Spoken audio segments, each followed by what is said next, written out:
Kisah Ajian Sanjiwini, ajian yang mampu menghidupkan kembali orang yang telah mati.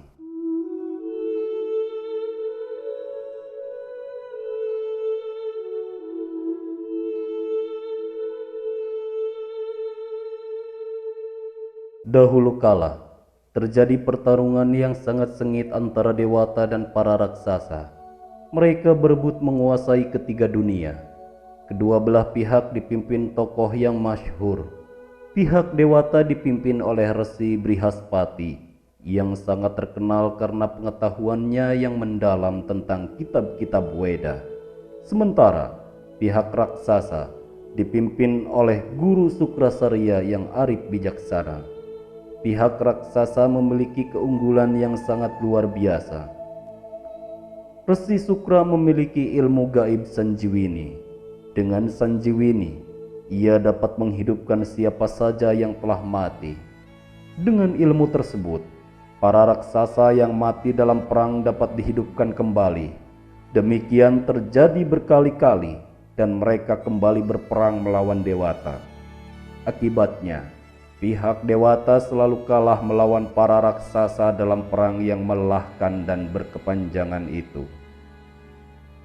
Akhirnya, mereka pergi kepada Kaca, putra Brihaspati, untuk minta bantuan. Mereka berharap Kaca dapat menawan hati Sukrasarya dan diterima sebagai murid Mahaguru itu.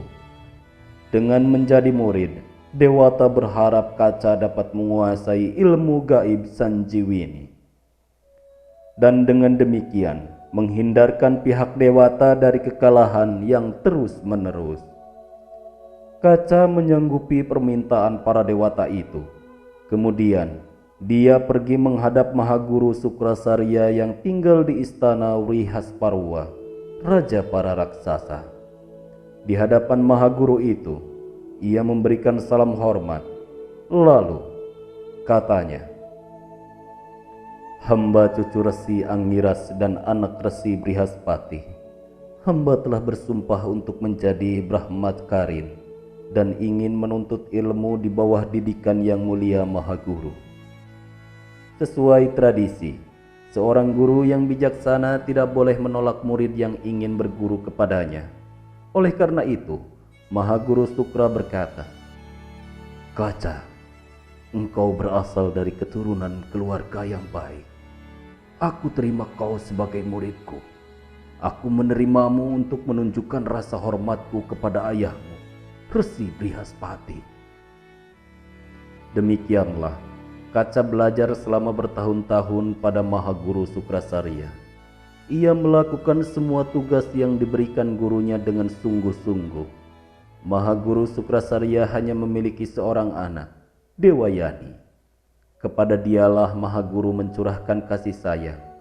Salah satu tugas Kaca adalah menghibur dan melayani Dewayani dengan nyanyian, tarian, atau bermain-main. Seiring dengan berjalannya waktu, Dewayani jatuh hati kepada Kaca. Namun demikian, putra Resi Brihaspati itu tetap teguh dengan sumpahnya untuk menjalani hidup sebagai Brahmakarin. Ketika mengetahui hal itu, para raksasa menjadi khawatir.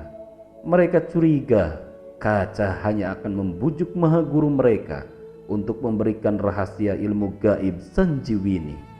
Karena itu, dengan berbagai cara, mereka berusaha menghalangi Kaca. Suatu hari, ketika Kaca sedang menggembalakan ternak gurunya, tiba-tiba para raksasa datang. Mereka menyergap dan membunuhnya. Tubuh Kaca dicincang-cincang dan dijadikan makanan anjing. Melihat ternak ayahnya kembali tanpa Kaca, Dewayani menjadi cemas. Ia lari kepada ayahnya dengan menangis terseduh-seduh. "Matahari telah terbenam dan pedupaan pemujaan malam ayahanda telah dinyalakan. Tetapi Kaca belum juga pulang. Ternak gembalaannya telah kembali ke kandang. Ananda khawatir terjadi sesuatu yang buruk menimpa Kaca. Tolonglah ayahanda, Ananda tidak dapat hidup tanpa dia." Mendengar ratapan anaknya, Mahaguru Sukrasarya segera mengucapkan mantra Sanjiwini dan menghidupkan kembali anak muda itu.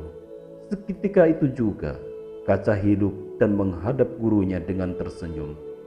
Dewayani bertanya, mengapa ia pulang terlambat? Kaca bercerita, tiba-tiba ia diserang dan dibunuh para raksasa ketika sedang menggembalakan ternak. Tetapi, bagaimana ia dapat hidup kembali dan ada di hadapan mereka?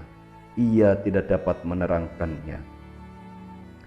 Pada kesempatan lain, Kaca pergi ke hutan, mencari bunga untuk Dewayani.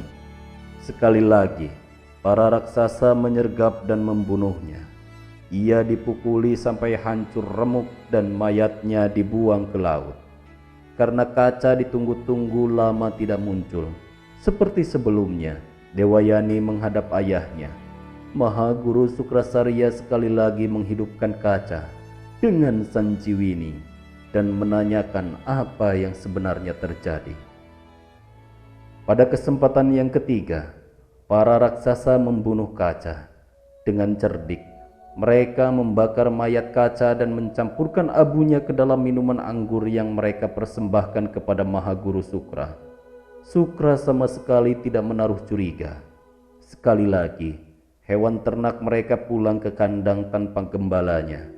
Dan sekali lagi, Dewayani terseduh-seduh menghadap ayahnya. Sia-sia upaya Mahaguru Sukra menghibur anaknya.